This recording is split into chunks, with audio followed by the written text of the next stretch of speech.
దేశాన్ని నెంబర్ 1 గా చేసేందుకు నరేంద్ర మోడీ గారు చేస్తున్న ప్రయత్నాలు ఎట్టకేలకు ఫలిస్తూ వస్తున్నాయి. అయితే ఇందులో భాగంగానే నరేంద్ర మోడీ గారు ఒకేసారి 5 దేశాల పర్యటన చేశారు. అందులో భాగంగానే Ghana, Namibia, Trinidad Tobago, Argentina, Brazil ఈ 5 దేశాల్లో పర్యటించేశారు.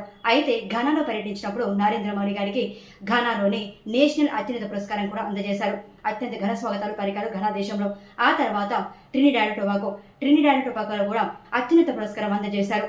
అంతేకాకుండా ఇప్పుడు ప్రజెంట్ అర్జెంటీనాలో పర్యటించబోతున్నారు నరేంద్ర మోడీ గారు.